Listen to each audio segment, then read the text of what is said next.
I like that. All right. Hey, Daryl, welcome to Let's Talk Paralegal podcast. What's going Hey, on?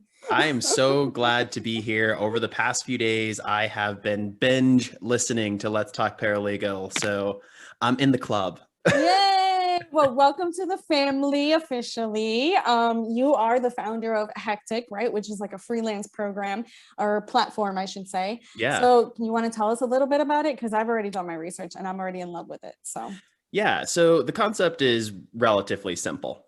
Freelancers, they're such a resilient crew of individuals, and they have a very high tolerance for, okay, I'm going to figure something out. I'm resourceful. I'm going to stitch some things together. And, what I observed when I started my photography company years ago was just that fragmentation of like, I have some of my customers over here. I'm sending invoices from over here. And, there's apps that bring pieces of the business together, but I didn't find a really good solve for everything that I needed to do outside of just me as a gig freelance photographer. That's kind of like the reductive, oh, you were doing this on the side. And I'm like, no, this is a full-time career for me. So, trying to demystify that by helping freelancers create a space or providing a space for freelancers to create a business instead of just responding to a gig, just sending an invoice out or just sending a proposal out. Being a freelancer, you're a business owner.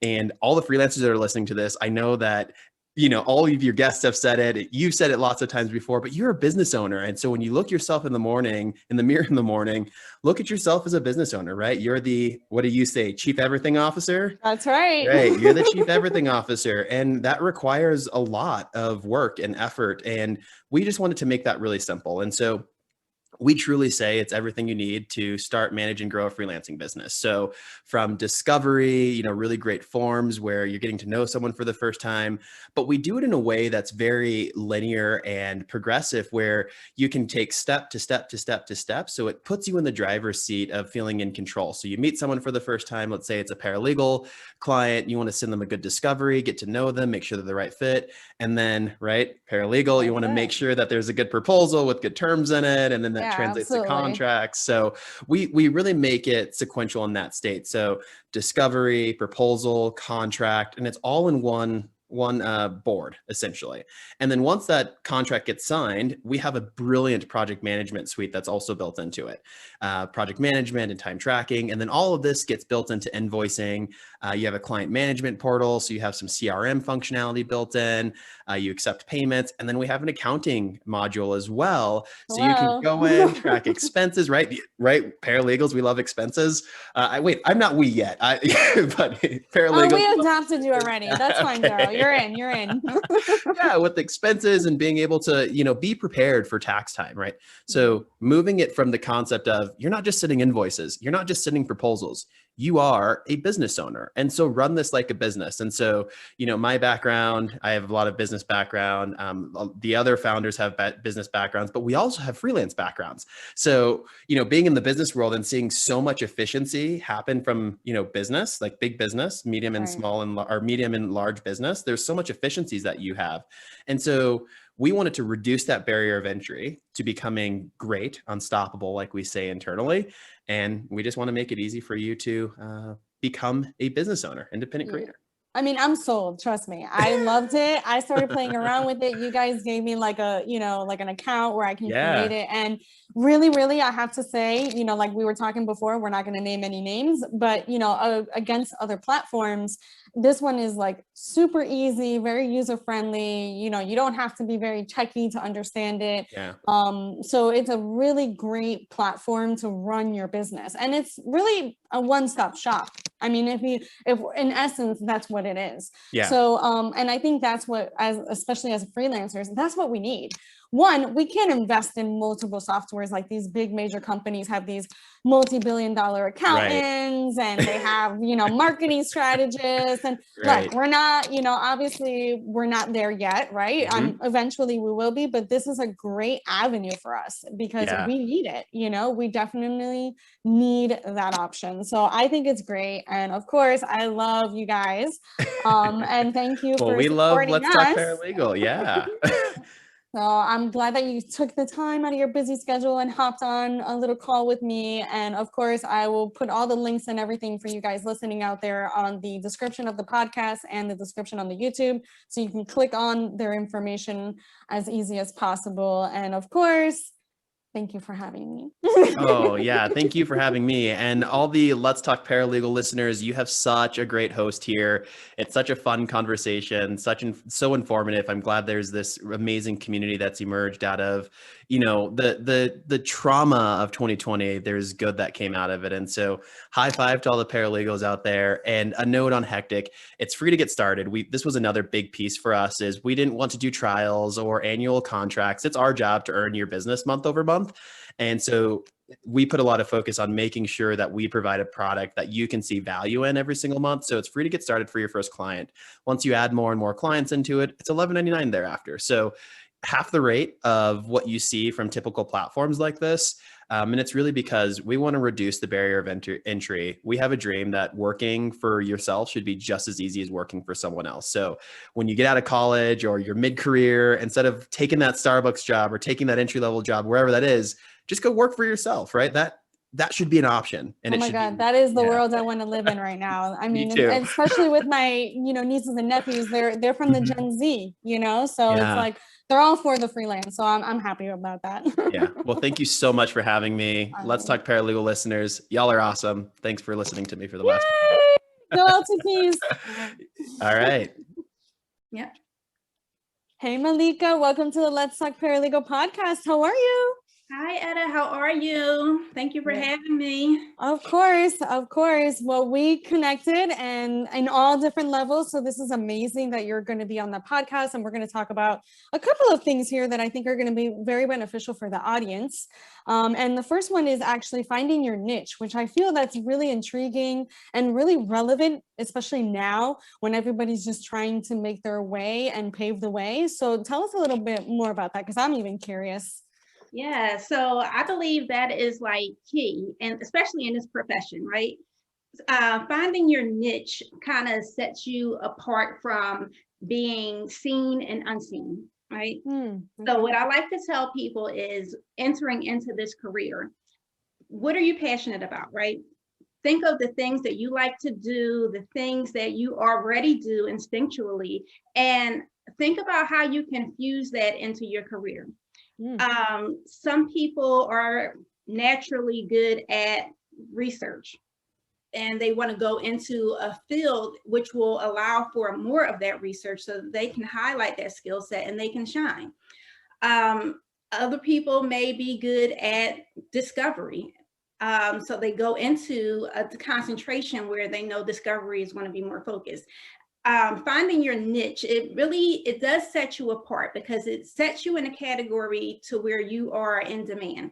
It allows you to be the authority in a way in that concentration where you know the ins and outs of it, how to do it blindfolded, basically.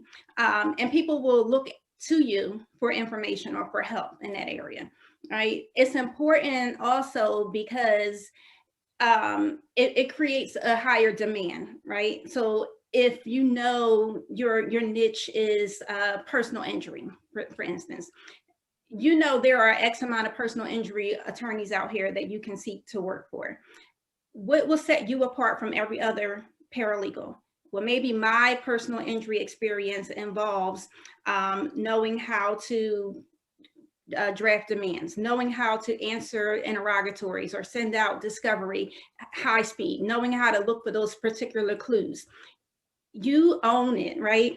So whatever you do, whatever your skill set is, own it. Make yourself the authority in that lane, and you'll be indispensable.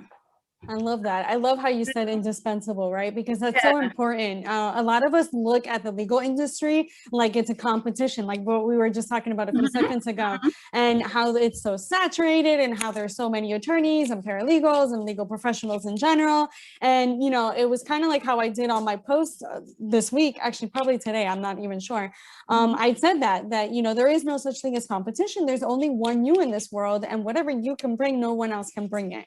So, you know what I mean? So it's like you have to take control of your skills, hone in on those skills, right? Because a lot of us sometimes are not sure, what our skills are, what we're good at, what we're not good at, what we like, what we don't like. A lot of people are like, well, I'm good at a lot of things, right? So trying to figure that out and really building that roadmap, right, to the end destination is very important. And leaning on your colleagues and going to network events and all this, and all these different types of avenues that we have now in this virtual society, is what I call it, is really important for you, not only to hone in on those skills, but to discover them, because sometimes you're really good at something and you don't even know it.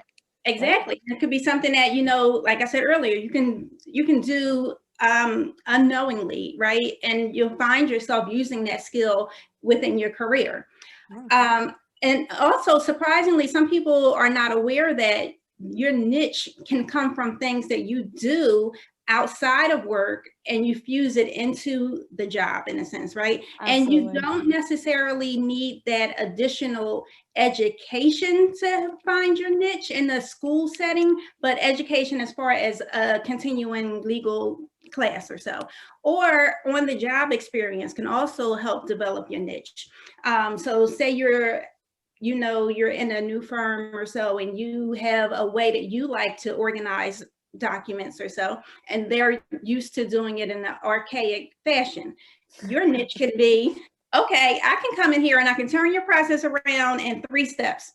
Now everyone wants to go to Malikah for process and order, right? So now I've developed a niche in a particular area that now I can teach others, or I can make better, or I can improve upon, but that's my thing, right? Like, I own that. You own it. Yeah, I own it, and I can pick it up and take it with me wherever I am, because I know how to do that, and I made myself the authority in doing so. Absolutely. Another way to look at finding your niche is to look at the different areas of law that are out here, right? There are so many emerging concentrations. For instance, look at the cannabis industry. Years ago, that was not in high demand. Now that it's coming to more of a limelight kind of sense, there are attorneys in that field. The attorneys are going to need paralegals to support them in that field. Find out all about the industry, find out, how it works. And there's a lot of continuing legal education courses on that, just because there hasn't been enough established case law, because it hasn't been around long enough to establish the case law. So there's a lot of, like you were saying, a continuing legal education courses and webinars and workshops. There's a whole bunch of things, especially if you're a certified paralegal, all of that is, available to you within that network. So, really take advantage of that. Take advantage of it, learn the ins and outs of it. And now you're creating a niche for yourself in that cannabis world. I love it. I love how you also said while we were talking before the recording about setting yourself up for this, right? So, let's say that we're fresh out of paralegal studies, or we just got a bachelor's and we're ready to go in. So what are your tips on that, on how to set yourself up for that?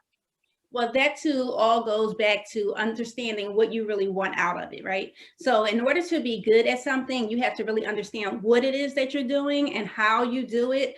And then you can kind of accumulate all of those things together to find out what about this process or this concentration can I do freshly coming out of school or so to advance myself in it. To take full advantage of those that are around me. Maybe I need mentorship. Maybe I need additional training from what I just learned in school, because what I've come to learn from my 23 years in this field is that you don't learn on the job training in school. We're exposed to textbook knowledge. We're exposed to everything we need to do the job. But actually, when we get into the position, we're like a fish in deep water. How do we do this? What do we do? Set yourself up so that way you are now the person that knows how to do something. I always like to have people that I mentor keep a binder of everything that you do, make a copy of it, put it in that binder. I call it my 3-ring Bible, but I like that. yes, put a copy of it in there from beginning to end. This is what I had did from the beginning, and this is how I finalized it, or so, whether it was e-filed, whether it was hand delivered, you know, a step by step. So now you are creating a niche for yourself in that area too. You're I love the it. go-to person on procedure, on how Yeah, to. and not only that, you're establishing credibility, right? Because that's another thing. You have to be credible. It's not just about references anymore, you know, with the resumes and everything. They're Right. asking for references, they're asking for experience, they're asking for education. It's not only about that. Let's say you're on the job and you can't live up to those expectations, or you're only what I call a tasker, right? You've been trained on these tasks for so long that that's all you know how to do, which is not a bad thing. I'm not saying that if that's how your brain works, great, no offense to anybody out there. But if you're trying to succeed and get a higher position in the legal industry, unfortunately, taskers will only make it to a certain point. So if you're trying to break from that and you feel like in every position at a law firm, you're always stagnant, it's probably because you're a tasker. So start enhancing and really zoning in on those skills so that you can go ahead and be more than just a tasker, be that go-to person, be that ambitious person, the person that reflects on grit, you know, things like that, something that really drives you. And like you said, right? So turn your passion into profit is basically what the model is. Take control of your job, you know, believe in yourself, know your worth and your value.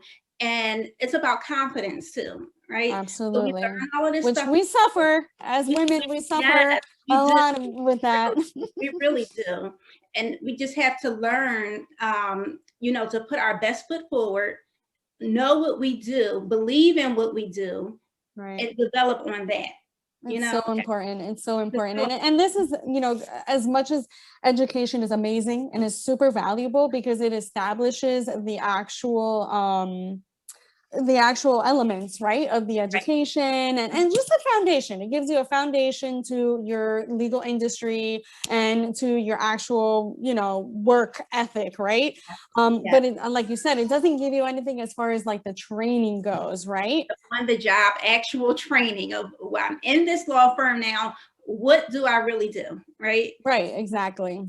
Exactly. So it's really important for you guys to understand that you need to not only train yourself and, you know, all this other stuff, because the school element is not going to give you that. So you have to go out there and seek mentorship and networking, and you have to like build up confidence like in a 360. Yeah, you have to have that hunger to want more, or as you said, you'll be a tasker and not really owning your profession, right? Not really owning what you do and making yourself that authority in that lane. Yeah, no, for sure. And it's super important. And, you know, everything that we're telling you guys, it's not just inside or outside the classroom or inside and outside the law firm. It's for you. It's more beneficial for you. You need to establish yourself as a person. It's all about mindset. It's all about really focusing and zoning in on what's important to you. Because at the end of the day, if you're just working to make a living, then you're not living to, you're not living to establish a life that you want. Right. And I also like to say, if you don't plan to succeed, then you're ultimately planning to fail because you're not setting yourself up on a path to success, right? Yeah. I love it. Oh my God, you're so amazing. So you also have a podcast. So tell us a little bit about that. Yes. So I started a podcast. It's basically a passion project of mine because out of my 23 years of being around, oh my goodness, I noticed a lack of representation of Black female paralegals. And a lot of the firms I worked at, I was either the only one or one of the only one. And when I would see other paralegals that come into the firm that look like me, their tenure would be short. It would either be as a result of burnout or that they just could not fit and acclimate into those spaces. You know, there's always this burden over us where we feel as though we have to work harder or prove ourselves more, just so that we can fit into certain spaces. So I decided to speak about it. And that is what the podcast basically is, the platform for Black female paralegals and legal professionals to use their voices to amplify stories. So we do shared experiences. We offer tips and best practices for success. For aspiring paralegals or those that look like us, to let them know that there is longevity in this field if you learn how to work it, in a sense. I love it. Right? I love it. I love it. I love it. And I can totally relate to you as far as the passion project becoming something more, because this literally was my passion project. And it was a result of the audience asking me for more and more and more. And this is my more. This is the way I can do that. So I completely am on the same page with you. I completely understand what you're talking about. So I want to thank you so much for providing this amazing wisdom on my podcast and for joining me on this awesome day. So I hope this is not the end of the conversation. I hope we continue to have many more conversations, especially about what we just talked about and the importance of the podcast and diversity and inclusion. That's a really big topic in society in general. So definitely in the legal industry, it's super frontline. And I think we're all aware of that. So it's awesome. And I thank you for bringing that to light, because I think in order to make a real change in the legal industry, we need to change it from the inside out, which is the point of this podcast. Needs to change. Conversations need to be held, right? Absolutely. That's the way to affect change. Oh my God. Thank you so much. I could talk to you all day, Malikah, but unfortunately we are not having enough time for this. I know, it's never enough time in a day, right? I know. But I thank you so much for, hopping on Zoom with me and having this conversation. And I wish you nothing but the best. Thank you. Same here. I wish you nothing but the best. Awesome.